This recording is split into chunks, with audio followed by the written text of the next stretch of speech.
Hello. How are we all? Thank you so much for joining us today. I see some highs already going into the chat, which is great to see. Everybody pop a little hello in there. Let us know that you're here. Let us know where you're I wanted to say dialing in from, but joining from, please, just so we know. But yeah, we're really excited to have you today. If we haven't had you before on one of our webinars, we are Nonsensical. We're a TikTok marketing agency, and we'll do a little bit more of an intro in a second. But I just want to give some people time to join. Um, just so you know, Christina, who will be active in the chat, is one of our team members. She'll be popping some links up on screen and things like that. This is a new platform for us. We've done one with this previously. So if you didn't join our last one and this all looks new to you, that's why.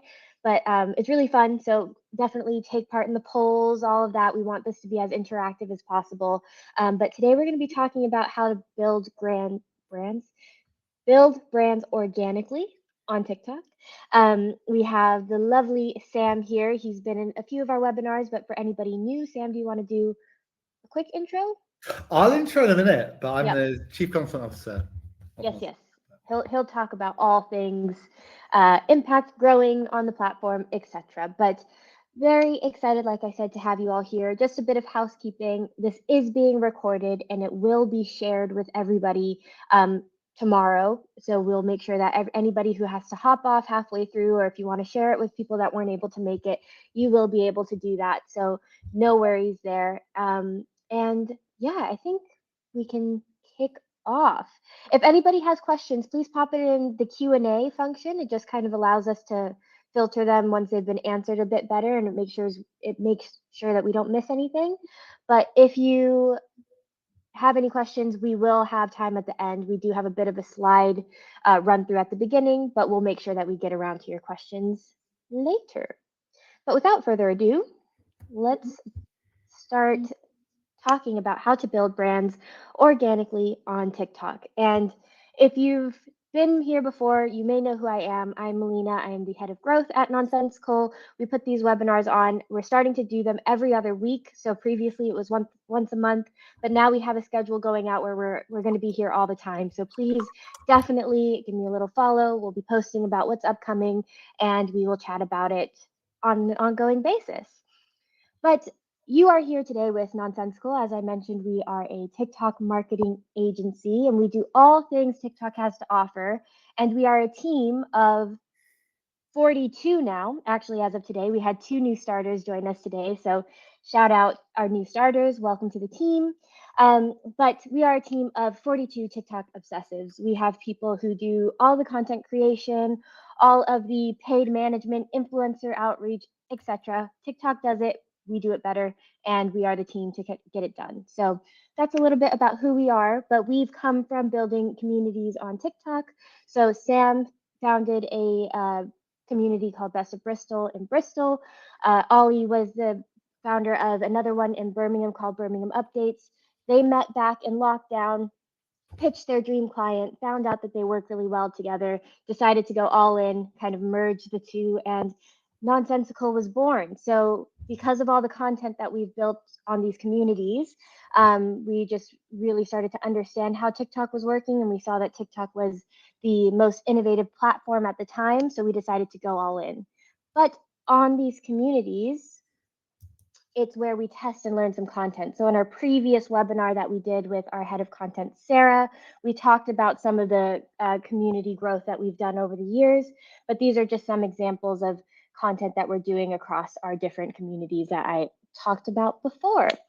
And as I mentioned, we do everything that TikTok has to offer, but today we will be focusing on building organic communities. We will have other webinars, and we have had other webinars, which will link throughout just to kind of give you a little bit more insight. But all of that testing and learning has led us to work with some really amazing brands, just a few of them here. And we are all geared towards driving impact, whether that's growing that community and getting a lot of views and engagement, or it's something a little bit more conversion based from the likes of paid. And as I mentioned, TikTok was the most innovative back then, still is, in my opinion. And we know that it's just a really powerful platform. So 44% of users are over the age of 35, which is nearly half. That's usually higher than a lot of people expect. The average engagement rate is between 5 and 7, and we have 23% of users starting to use the platform as a search engine within the first 30 seconds of opening it. So it's changing a little bit, but still very much part of the whole Google, Amazon, e-commerce bit mixed together on TikTok. And we know that TikTok is also a culture driver. As TikTok has said themselves, it starts on TikTok. So a trend that you see there, you'll likely see on Reels in 2 weeks' time. And in order to fully embrace TikTok for what it is and to be a part of that culture, as Marcus Collins says, you need to show up in it. So, as I mentioned, trends start on TikTok. We had the likes of Duolingo, who did their big campaign earlier this year where they killed off their owl. And while it might have started on TikTok, you saw coverage of it everywhere. You saw it on the likes of LinkedIn, news articles, etc. And that is just the power that TikTok has. And if you build an organic community really well, it is the power that your community can have cross-platform also. And I've kind of touched on this, but TikTok has done a great job of combining an entertainment aspect because 94 minutes is the average amount of time each user spends on the platform per day. So that's about the time of a Netflix rom-com. So entertainment is a big part. Then TikTok Shop brings in that e-commerce. And now with that search use case study, it is now an element of discoverability as well. So all three of those merged into one. And we know that TikTok Shop is just getting started in the UK because if you look at some of the other numbers in the more established markets, they're well into the billions. So this is just the beginning. They've introduced more in Europe already, exactly. And like I said, they're just getting started. So please, please don't count them out at this point. It might just be getting started, but it will be a big, big force in the future. Nice. And that is a rapid fire intro. I'll hand it over to Sam. Thank you, Melina. My name's Sam. I'm the Chief Content Officer at North School and co-founder. And I recently went to the dentist and I'm struggling to speak as normally as I do previously. So bear with me as I run through many slides here. We've got a lot to go through, so I'm going to run through as we go. Feel free to pop in your questions in the chat and capture them. We will see them as we go. I have a confession though. I have an addiction. And that addiction is when I see a cat abroad, I have to put my thumb up like this. And it's continued to get worse and worse whenever I go abroad. So watch out, stray cats. If I see you, I'm going to put my thumb up. That's a big thing. But don't tell my dog. I've got a sausage dog. He's called Gustav. He's in the other room. He's very annoying right now, so I've left him in there. But that's a little fun fact about me. Melina, where was your dog intro? She's got to. I don't know if they're to put the slides in, but maybe in the next one. Okay, cool. They may drop into the webinar itself. Let's see. And I also write for our Substack. We have a Substack all about TikTok Substack. Link will be in there as well. So you can read lots of in-depth guides. We speak to a lot of brands. We do lots of random interesting things. So have a little look at that as well. You can follow me on LinkedIn. I have a TikTok as well where I talk about brands, how you win, all of that type of good stuff as well. And TikTok has matured. What I like to do sometimes is look at the top brands and go, what are they like back in the day? Chipotle, 2019, that was their very first post. That's 6 years ago. Duolingo, obviously known for their mascot. This is what they first started doing. Absolutely rubbish compared to where they are today. But TikTok has matured a lot. How many people here work for a brand today? Can you pop it in the chat? And then when did you first set up on TikTok? That is super interesting for a lot of brands. Some have been doing this for years. Some are still coming into it brand new. Some have started a few years ago. It's matured a lot, right? We're even in a cinematic era on TikTok now. You're now seeing world building. You're seeing TV series launch on TikTok. Alexis Bitter do this kind of crazy free series thing focused around Margot and other things in New York. It's absolutely wild. Who thought TikTok would end up in this place where cinema is brought to life on there as well? And Melina mentioned this. Most important stat ever. 94 minutes. 94 minutes. That's how many people spend on TikTok a day. It's the length of the Eiffel Tower. That's how big the scroll is. So as a brand, you're competing for a lot of time on TikTok. Competition for attention is brutal. People are swiping continuously on TikTok. So as brands, how do we get into that space in the algorithm and actually get it to work? And most brands, unfortunately, still get TikTok wrong. Pop in the chat your favorite brands on TikTok today, because there's not loads that are doing this really, really, really well. So we're always interested in people's favorites. And remember, no one opens up TikTok to come view a brand's content, right? If you do, you probably work in marketing, but we are few and far between as we come on there. Brands need to earn their place, because people are starting to get pissed off at brands. Like, silence, brand, it's too much for people at the moment. And this is my favorite question to ask. If your account disappeared today, would anyone ask where you went? Would anyone give a flying fuck? That is what we have to think about as marketers, as brands, as creators, whoever you are. Do people even care that you're on this platform? I don't know if it's changed, but even have a look at the last time Apple posted. It was over a year ago. It might change. So how can you build your brand organically on TikTok? It's hard. We know that. There's lots of different things you can do.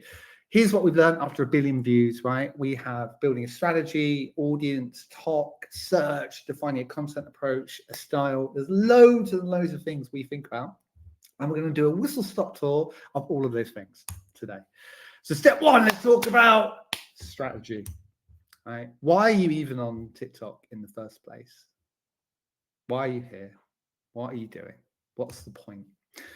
And we always go back to what business problem it might be solving for you, because depending on your role in a company as a brand, you will have, I think, probably some different perspectives about why you're doing social. The social media manager may think very exclusively about views and engagement, maybe followers, but someone higher up may be also thinking about, well, actually, we have a particular business problem. We have a relevancy problem with Gen Z. We have a conversion problem in the funnel. We have a search problem, whatever it is. But you really want to understand as a business why you're doing this in the first place, I would say. Because everyone says they're on it for organic reasons, but when you start to drill down, sometimes it's actually about sales. My favorite meme in the world, my favorite meme. Some example business problems. We need more people to know we exist. That's an awareness problem. We need Gen Z to take us seriously. Relevancy. We want people to understand our product better. Education. Our organic search traffic is hugely reduced. Who has that problem at the moment? Almost everybody. And we're not converting organic traffic into action. Conversion, right? So start with that and understand what the problem is before you even do it. And everyone is probably familiar with Nutter Butter. Nutter Butter, an American brand. Melina can probably explain a bit more about what they actually sell. I actually don't really understand. It's like a peanut butter snack. Crunch. Yeah, it's like a cookie with peanut butter in the middle, basically. Delicious if you haven't tried it. Cool. And everyone knows them for Gen Z wild, crazy shit, right? If you don't know them, go and have a look at their TikTok. They went totally wild, right? Totally wild, crazy characters, none of it making much sense, really, really dark and confusing. And the question I have then is, do you think that is very strategic? Can we get a poll in there and see what people say, right? Is that approach strategic for a brand to take, or very specifically for Nutter Butter? I'll give you a few minutes to put your answers. I say a few minutes. I'm going to give you a few seconds, because we got to get the fuck through this, right? Because my answer is yes. My answer is yes, and the reason is there is a good reason. They had a relevancy problem, and one of my favorite things to do is look at brands that are winning and look at the awards they've won and have a look at what they put in their awards. And they put in this. We had to get this forgotten snack into the minds and mouths of a new generation. It's a 55-year-old brand with a relevancy problem. They've done no advertising ever in over a decade, right? Mother World have moved on, so they created this. They had a very specific relevancy problem for Gen Z, and the way they targeted this was by doing something completely different, to flip the script and to go very considered into the unhinged space. And it works so well for them, right? Unhingedness on TikTok is something you can do, and they went completely to the top end of that, and it's given them billions of impressions, lots of earned views, earn news stories all over the place. And this is old data. They're now really far ahead of this as well. Loads of different stuff here. And they've had huge sales increases since this as well, which is wild. So Nutter Butter started by clarifying what the business problem was. It was about relevancy. And that helped them come up with the strategy, which was, how do we be more relevant to a younger audience that has never heard of us? Answer, going a bit fucking weird. That's not the right answer for everyone, to be really clear. They can do that as a brand that is not doing any advertising. No one really knows them yet. They want to go after a specific audience on TikTok. So clarify what you want your TikTok to do before you do anything, right? Let's start with that. Then look at the audience. You may be familiar with the algorithm, how it works. When you post something, it goes up to a pool of users. TikTok looks at how that video is performing, watch time, engagement, shares are more important than other things like that. Lots of different information out there, but broadly, this is how it works. If it's got good results, it gets pushed out a bit further. It goes up to over 1,000, 50,000, 100,000, 100, all of that kind of stuff. It builds virality over time. So we have to start, what is that audience at the very beginning? Because if our content goes to the wrong people, it ain't gonna perform. So as a brand, we need to think about, what is our 200 to 500 viewers gonna be to make this actually work and be effective? Remember, performance signals. So you need to know what your audience search, what they scroll, what they save, what do they look like on TikTok itself? And forget about Gen Z versus millennial for a minute. Think about your audience's TikTok algorithm. Gen Z, it gets talked about as like, oh, we've got to target Gen Z. But Gen Z is not a homogenous audience, nor are millennials, right? Me and Melina are both millennials, but we're a little bit different in some ways. We have dogs, though, maybe all quite similar. But everyone is different based on different demographics.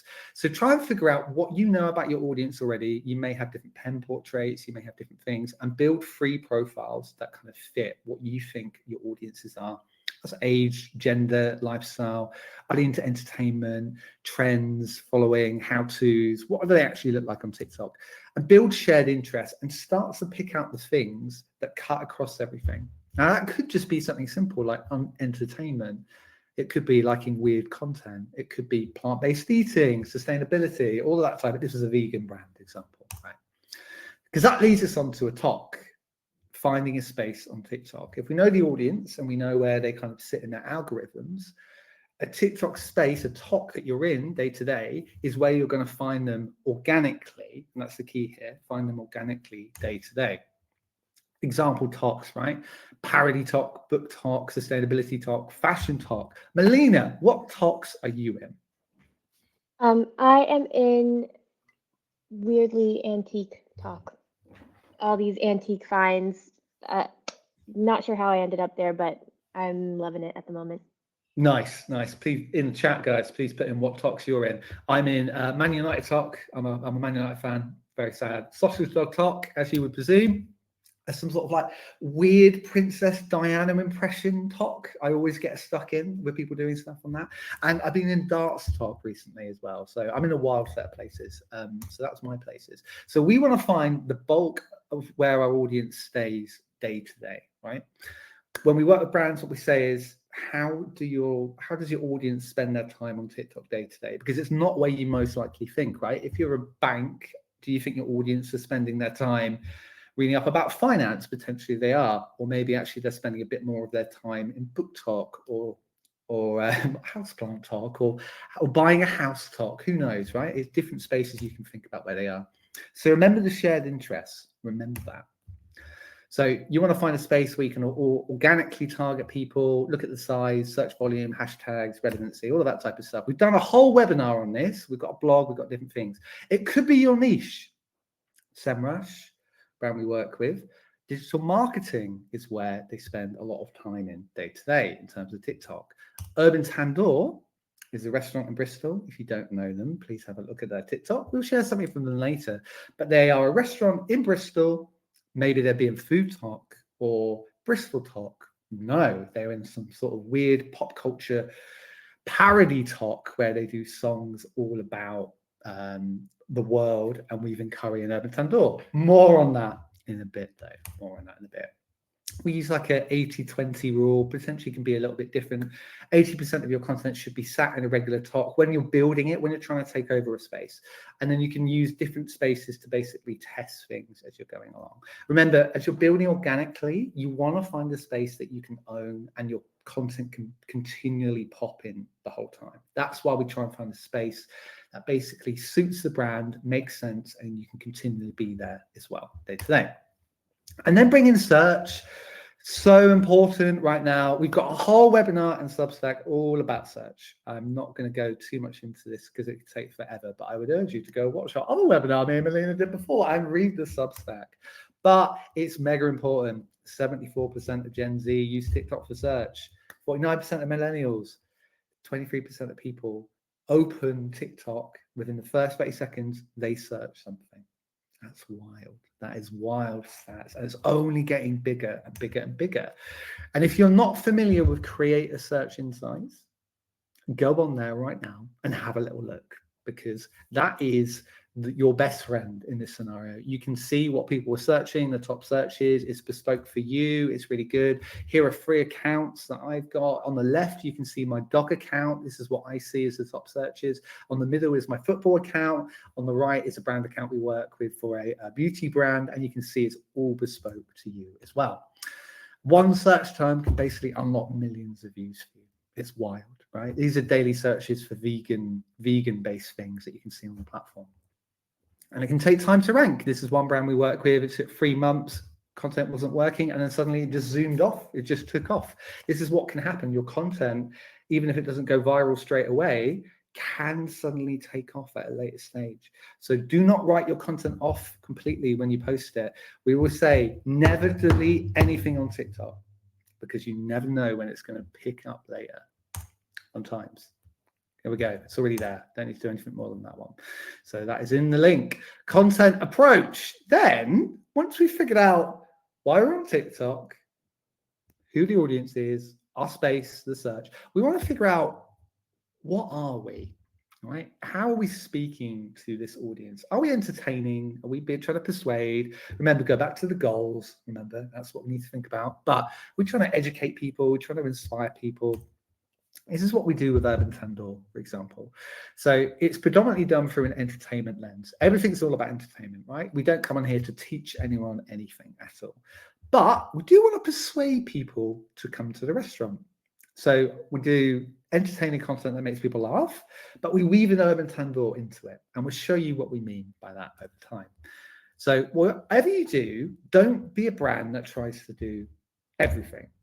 Because if you try and be entertaining and you try and be educational and you try and sell and you try and inspire and you try and do it all at once, it's going to be really confusing. It's going to be super confusing. If Nutter Butter had their weird shit and then they had a UGC type piece explaining the benefits of peanut butter, it would be fucking weird and it wouldn't work and it would be confusing.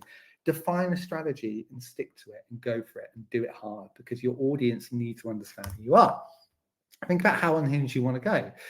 That Nutter Butter piece I said before, that's them on a 10.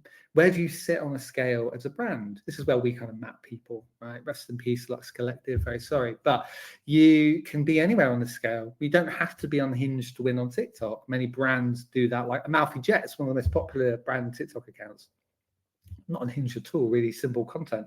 Curry's somewhere in the middle. RSPB have kind of done amazing well, and they're sitting in between 6 and 7. And Nutter Butter, like we said, absolutely wild. Where do you sit on this? How comfortable are you being something a bit weird? How comfortable is the big boss about that? So find out where you are and stay there. Or maybe you just keep it really simple. Gymshark have changed a little bit from this, but the last year they've just had a strategy which was carousels with gym quotes over the top of it. Not unhinged, really relevant for them, super easy. So you could be like that. Or you can subvert expectations like RSPB, right? Legacy flips, old boring brands, sorry, RSPB, old brands that people associate with something completely mundane and boring, like birds, you can flip and suddenly make into something quite interesting and subvert expectations. RSPB are great for that. Many brands have started to try that. So whatever you do, just be authentic to the audience you're targeting. Don't think about it as like, what's my whole customer base? Think about the audience you want to target on TikTok today. I've spoken to a few brands, and National Trust are really interesting in this area. They have an 18 to 25-year-old target base on TikTok, and they want to be authentic to that audience on that channel. On Instagram, it's completely different. It's an older audience, and many brands look at it that way. Now, I said Gen Z is not homogenous, but if you're going after a younger audience, you can look a little bit more like this, but you obviously can't really put that to your Facebook audience of boomers who are going to be like, what the hell is this? So you can think about TikTok as its own entity, as its own space, or you can think about it holistically as an old branch of everything they're doing. Good brands know their audience. Great brands know exactly how their audience wants to feel, right? Audience thing. You can dial yourself up to 11. That's what we like about Urban Tandoor. They're a bunch of funny, unusual characters who have fun in the restaurant. We dialed them up to 11. Take your personality and push it a bit further as you go. Remember, if your TikTok account tries to do everything, it'll accomplish nothing. That's it. Try and do something really well, get that right, and then try and do other things. Once you've cracked the code, you can start thinking about, well, actually, maybe now I might want to sell my product a bit more, or maybe now I might want to push a bit of educational content. Don't do that all together at once. Focus on one thing and do it well. And then find your style. Remember that. Remember that stat. TikTok is all about forgettability. This is my For You page. You can see the type of crazy shit that I see. This is a couple of months old now, but this is all the content I was seeing. It's all wildly different, and I was deep in Italian brain rot at this point as well. But you can see there is so much content that you scroll through, 94 minutes. It resets every single scroll. Everything is consumed without context, right? Viewers don't really care about who you are at first glance. They look just through this, and then they see something, and maybe they take their finger off the trigger and they watch it for a little bit. Without something distinctive, without a good hook, a tone, a style, your brand blends into everything within this completely.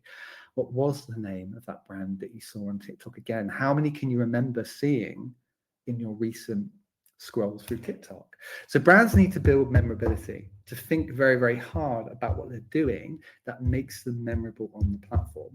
Because it's all well and good to get one viral hit, to have a cap cut that goes wild, to jump on a trend. But will anyone remember it was your brand? Will anyone denote that back to you? So when they next see you, they want to follow you. Or when it comes to buying your product, they think about you in the first place. How do you do something that feels memorable for you?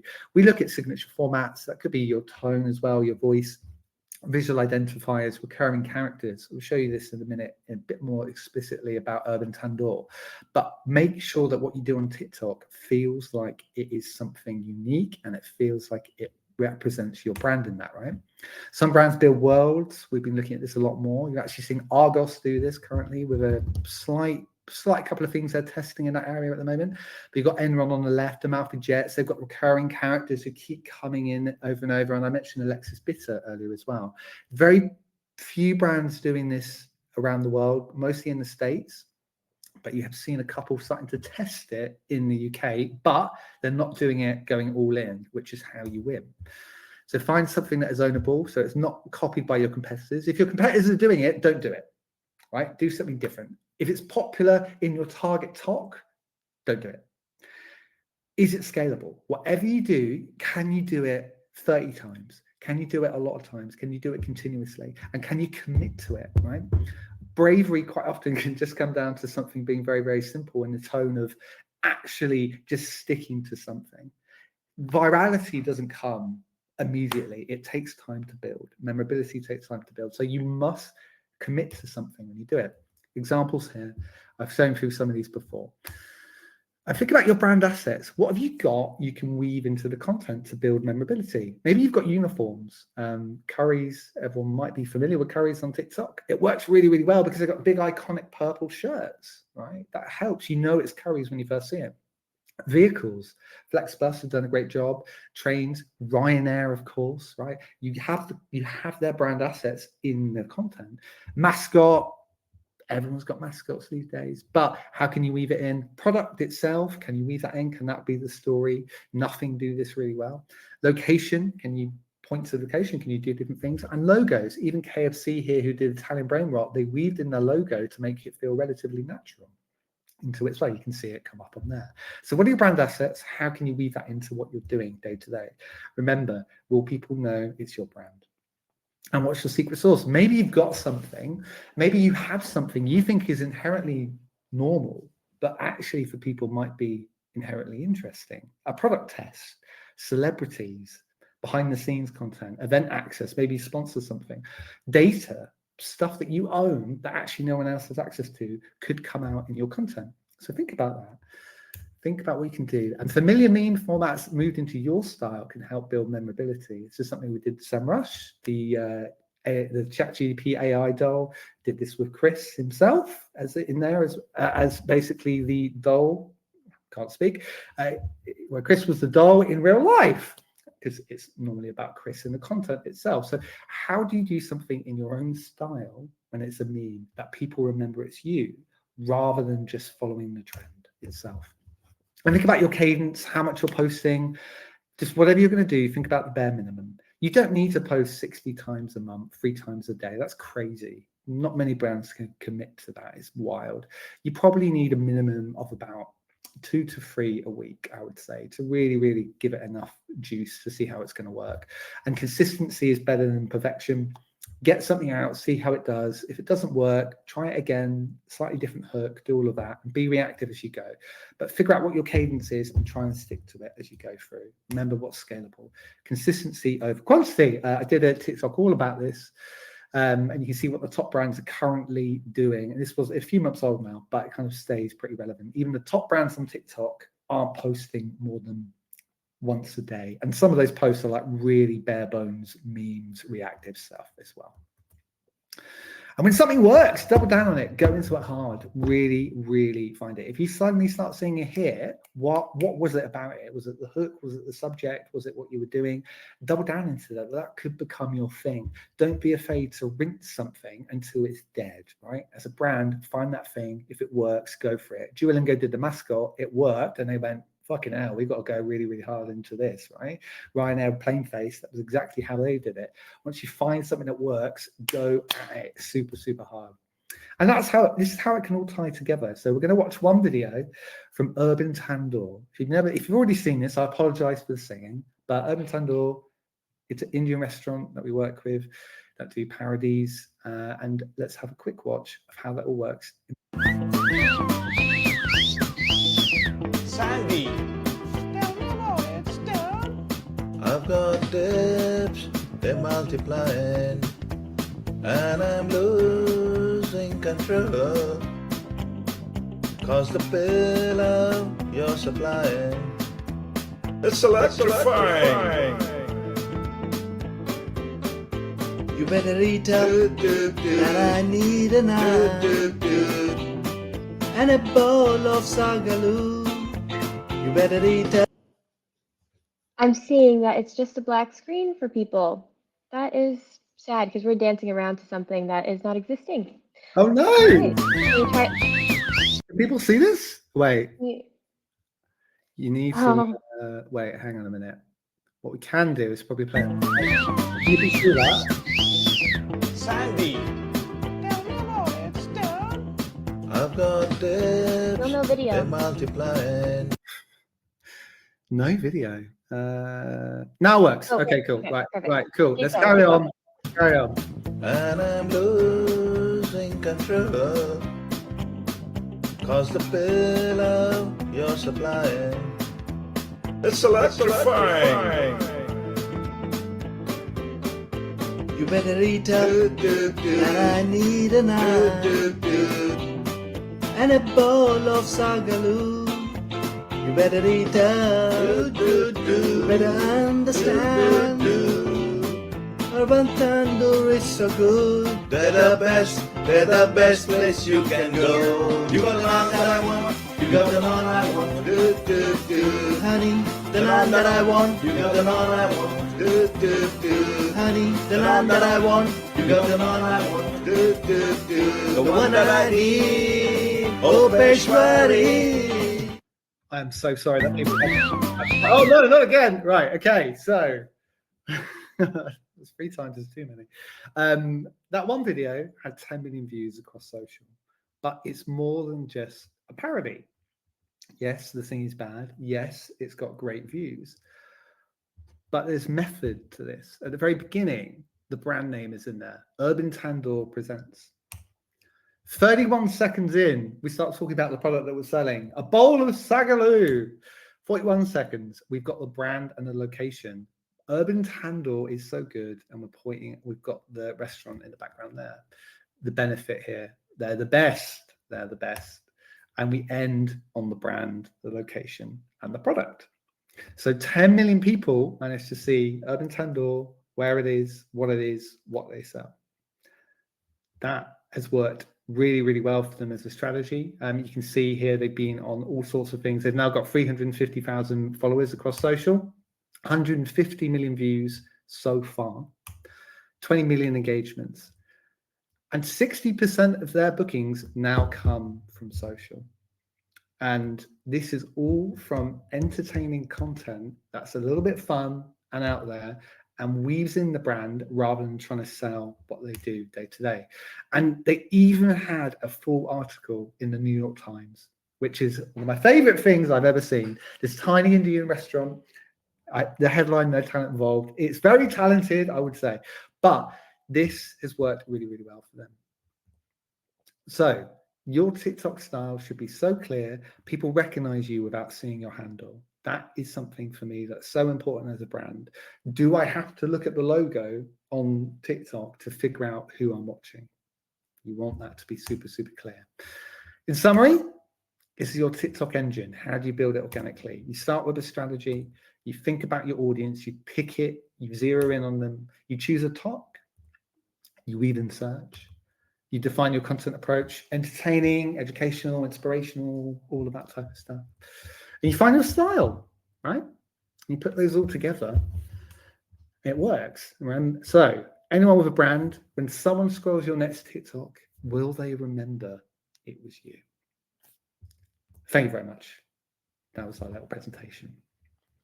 Round of applause. Great job, Sam. As always, as always. We have some questions flooding in as well. So I feel like, you got everybody thinking a little bit. And one of them specifically is about Urban Tandoor. So before we move on too far, how do they track 60% of bookings came through socials? They ask every single person who comes, where did you hear about us? There you go. Yeah. Word of mouth. Most bookings come from email, and that is asked. And the owner, Sajif, asks people when they go there as well. Yes.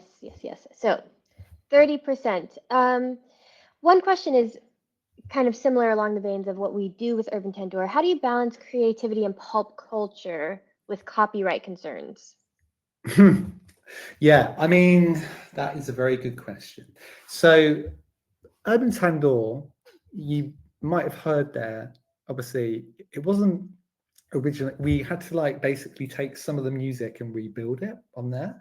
A big thing we talk about with brands at the moment, particularly big brands, watch out for commercial music. TikTok and the labels are getting really, really hot on it at the moment, really hot on it. I did a piece on this as well. So we're very, very careful with music, even though Urban Tandoor uses beats from it and it's considered parody, so it's okay. But for bigger brands, you want to kind of avoid that type of stuff. I think it depends on the strategy and what you're doing and the audience you're going after, right? Relevancy with Urban Tandoor, they want to do something entertaining, want to be in pop culture moments. It's all about being part of pop culture and part of brand new songs that are popping off for them. Some brands, you don't need to be part of the cultural conversation. Others you may want to be. Look at what Nutter Butter do. None of that is culturally relevant. It's just a bit weird and all over the place. Duolingo do something completely different. They flip that all over the place. So I think it depends on what your goal is. What do you want to be? Are you trying to be more relevant to a particular audience? Is that relevancy tied to pop culture moments? Is that relevancy tied to a specific type of celebrity? Is Dua Lipa your North Star for who your audience loves? So you want to be tied to that? It really does depend. Absolutely. There's no one size solution for all brands. So definitely just ask yourself those questions. And I guess that kind of goes into one of the next questions about how do you go about finding your talk? And how do you know what to search in the search bar on TikTok? Really good question. Again, it's so specific to brand and what you're trying to achieve and what your audience looks like. We'll share the deck as well, so you can kind of see what we talked through, but very much looking at audience portraits, what they actually look like. Do they have some specific shared interests? That's where we start at the very beginning, right?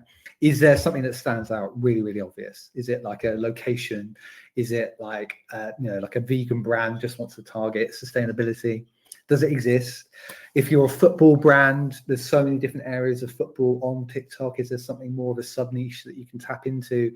You really have to just start at like what the opportunity size is with the audience you're going after. It's very tricky to give a definitive answer because it's so specific to a brand. In the search bar itself, I guess, I'm not sure what you mean by that, but maybe go to create a search insights and have a look at what TikTok already knows about your account, what it shows about what your audience are searching. It's a good place to start if you already have an account on TikTok itself. Nice. Yeah. And just to add to that, when we work with brands on strategies, finding the talk is one of the things that takes the longest. Yeah. We're looking at 30 to 50 different talks based on a long discovery session that we have with them. So we unpick the different audiences. So maybe it's about a specific audience like millennials, for example, or maybe it's about the problem that your product is solving, or maybe it is more broad in pop culture, the way that we've done with Urban Tandoor. So again, like I said, there's no one size fits all approach, but use your brand and what you know about your audience to kind of steer you in the right direction. Understanding where you're sitting, if you are the target audience for your brand, will help you a little bit. So just start there, start brainstorming, and then test and learn off the back of that. And I know you said, Sam, that's a lot of what to do if you currently have an account in terms of opening creator search insights. But what do you think about scrapping an existing dead account or an account in TikTok jail for a fresh start? Is that worth it? Oh God, we've come across that question so many times. I think it depends if you're going to do something completely different and what you're giving up, right? Are you scrapping an account with a few thousand followers? Then fucking just do it, right? You don't lose that much. But if you're scrapping an account with 100,000, that's a lot of equity to give up. But you might have built the wrong audience. You might, if you're going to go from like, I don't know, gaming to bloody house plants, like your whole audience you built are irrelevant to that, and it's only going to damage it when it gets shown to the existing audience and stuff. But remember, most of your content when you post will go out to a new audience anyway. Your followers are just a proportion of that audience that you have. So it really does depend on the size. You can retrain an algorithm. You absolutely can do that. It just takes time, and you have to be consistent with what you're doing. If you want to go from tech to football, whatever you're doing, don't expect that to work overnight. It would be so jarring to the previous audience, but you build it over 30 posts, then you probably will start to see a new audience come on board. But you better believe that that existing audience you have is going to be irrelevant to what you currently have now. And it's just going to be vanity that you have on there. But if you want to reach an audience, completely new audience very quickly, then I would start fresh. If you're like, right, this is a different audience to last time, let's go fresh. So I think it just depends on what you're doing with the account itself. Yeah. And we do think if you are starting from scratch, we don't know if this is valid or anything, but there is this rumor that you get a little bit of a first post boost. So if You you might do on that, the first one, you definitely do. yeah, Definitely do. but no one will absolutely confirm that. But if you want to do that, go for it. It might be worth it. It's just like Sam said, it comes down to what you guys have internally in order to manage that and what the audience is that you currently built. Yeah, I've got one thing I would add is it really think about your location as well. Like if you're a global brand, if you're trying to target like Germany from England, that's really tricky. If you've already got a UK audience, your account will be known as a UK account to TikTok, so it will only really be showing it to UK audience. So you want to make sure that, again, if there's a decision to target a new territory, set that up in that particular territory, for example. Definitely. So kind of on that, location wise and where you're targeting, would you set up more than one account to reach different audiences potentially? If I had all the budget, I would set up accounts specifically for different audiences, different satellite accounts, basically, I think is a great way to go.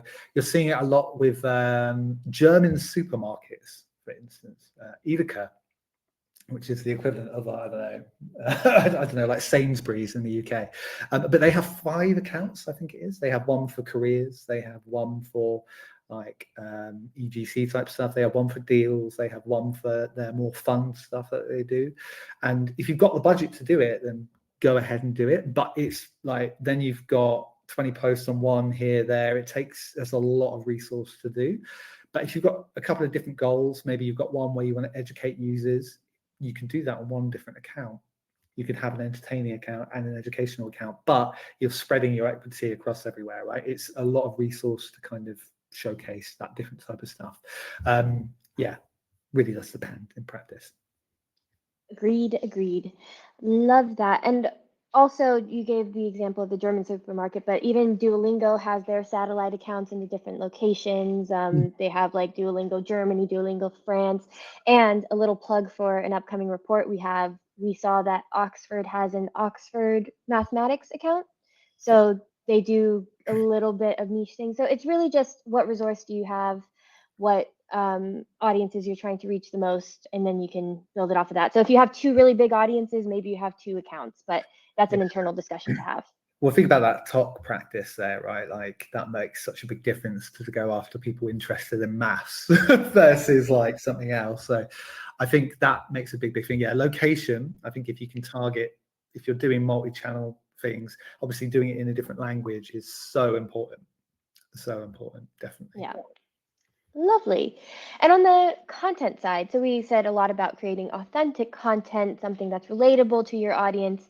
How do you create an authentic content stream when you don't have access? So, for example, parents and promoting parent courses, can you be authentic without having a parent in the video?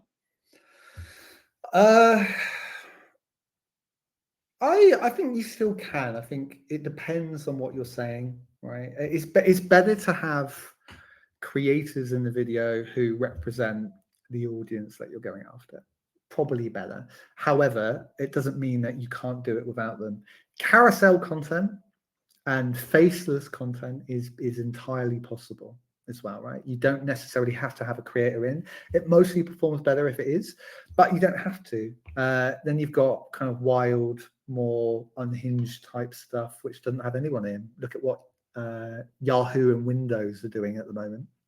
And obviously your Currys and stuff like that, maybe even like what Tesco are doing at the moment, which is completely product focused and a little bit unhinged, but no creators are seen. Same with Audi and this type of stuff. So it does depend.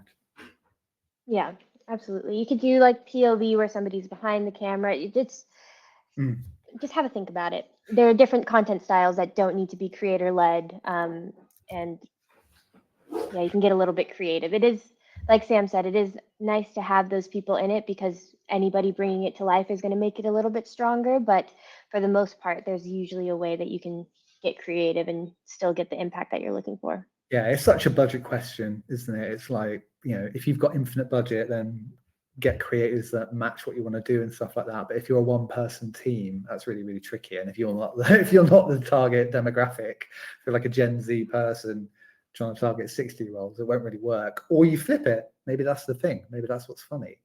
You've had that in the past, right? Currys took off the older person doing the Gen Z thing, right? That is a big thing that you can kind of do. Juxtaposition marketing is interesting. It works well, right? You're seeing that more and more. So it can be creative in that way. Nice.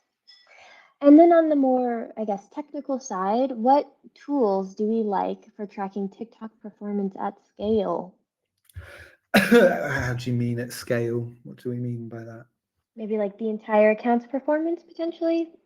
Tana, it was Tana's question, so please put your follow-up in there. But yeah, I always be TikTok's own analytics are great, really good. Buzzlytics we've used a few times. Icon Square as well. But what TikTok provides is pretty fucking good, I would say. It's pretty good itself. But yeah, there's a couple. Nice. If we're getting started from ground zero, a lot of the suggestions say to follow trends and sounds, but trying to stick to branding the trends doesn't necessarily fit. Would you suggest doing it at the beginning? And if not, how would you grow these types of brands? Uh, if you go through what I was saying in the presentation, it's much more important to find your own style and something that you can be known for rather than chasing trends. Trends are helpful to get you in the algorithm a little bit. But the problem with trends is that you can have something that takes off, you get 100,000 views. Does it represent your brand? Do people know who you are, what you sell, what you do? So if you want to chase views just for the sake of views, it's a good place to go after. But if you can instead find something that fits your brand well, that you can own, that you can do consistently and build and get a few thousand views and build that audience over time, that's a lot better. Take, if you could put the link in, Christina, Merchant's Fish and Chip Shop. A great example of a small, tiny fish and chip shop. Do like 5-6 posts a month, but they had one style, which was just this guy walking up to the chip shop diva and asking, I can't even remember what he says. Yeah, what can I get a fish and chips meal today? And she was like, oh yeah, no, and all of this type of stuff. You've probably seen the account, but we'll link it in there so you can have a little look. But it's a really good example. They were never chasing trends. They built something relatively unique for them. The guy who does it, he's called Mitch as well, who does the walk up thing. He's doing that with loads of other restaurants as well. You can see as well. It's a style he's been taking to other areas. But they took that as their little thing. It was like, we'll do walk up interviews and we'll do that. The EGC style, which is employee generated content, people asking answering questions and stuff. It's been done, but there's ways of you doing that in a way that feel a bit different.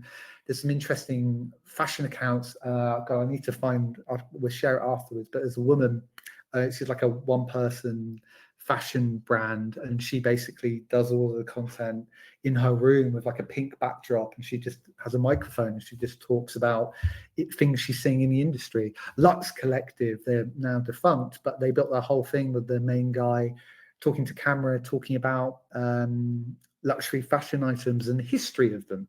None of it was about trends. None of it was about trends at all.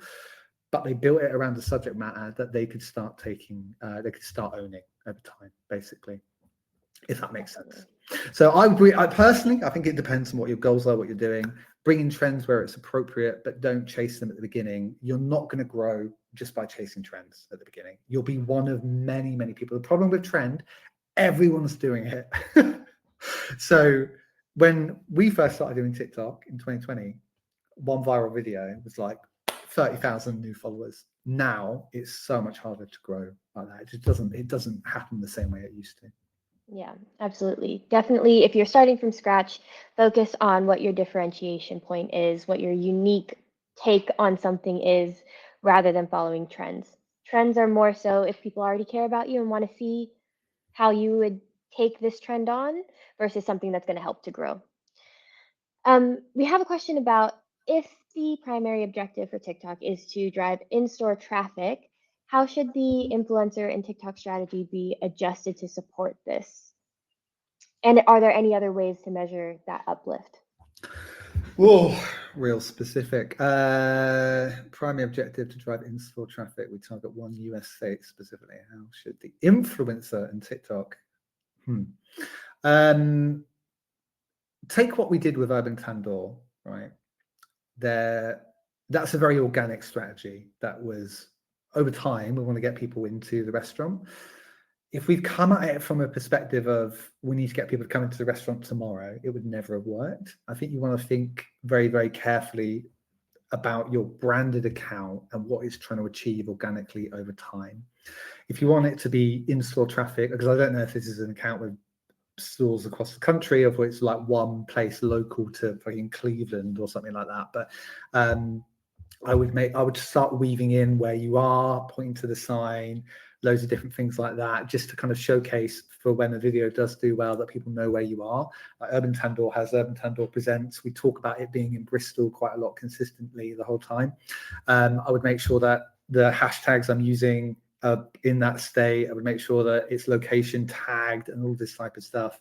So those are some of the key things. I think in terms of tracking it, it's quite tricky. This Urban Tandoor, ask everybody, where did you hear about us? We have, and if you're doing that in store, it's quite challenging. What we've seen some brands do is conversion uplift studies. You can do those. You can have stuff on site, which are, where have you heard about it? So it's a bit tricky when it's directly in the store, I would say. Agreed. There's also this other one, I think it's based in Montecito. They're like a fashion boutique, and they do all of their content in store, and they kind of make the content around, you know which one I'm talking about. I can't remember the name off the top of my head. If I remember, I'll plug it in the email to you guys later, but they do a really good job of making it localized and kind of driving people to their one shop in California. So Show a good off one to the look place, at. right? Show it off. Make that the story. Make that the main character. It's about the place and where you are. Absolutely. Awesome. We have one question about a very specific industry. So a lingerie brand is being shadow banned. We're seeing videos removed and suppressed. Nothing is being shown that's explicit or anything, but how can we build a content strategy that reduces the risk of being banned while still being bold and body positive and on brand? What are your thoughts? Yeah, I mean, do they give you a reason why you're being banned at all? Is it like just unknown? TikTok algorithm just not helping here when it comes down to it. I think someone commented about making that the story, talking about that. I think that's quite interesting. I think there's a big thing, even if you're selling something, it doesn't mean you have to showcase that itself. Like Duolingo are a language company, but you never really hear them talk about, you maybe do here and there now, but they grew by not talking about language learning. They grew about talking about things around that and everything. So unknown, yeah.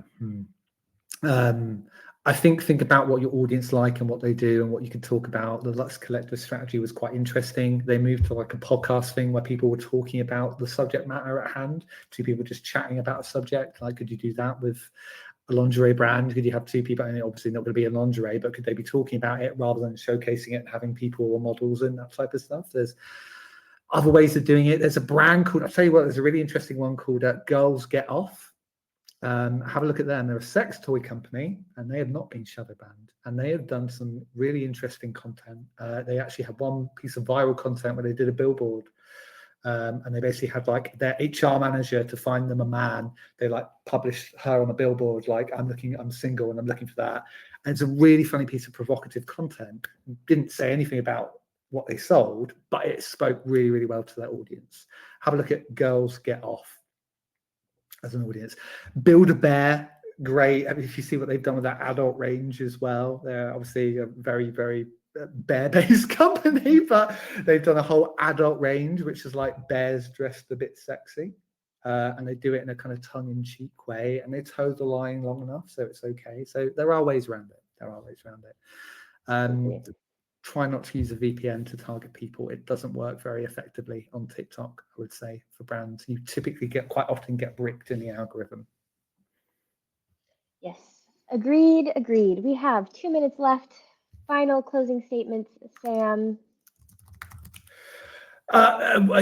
Be consistent, right? Whatever you do, find something and stick to it.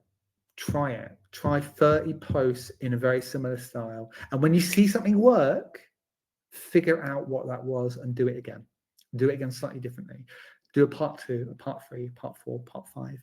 But find something and commit to it. Really go hard. Assume it won't go viral straight away. It takes time for most brands to build. Not everybody can come on and have this amazing moment where they just go viral. It's so rare.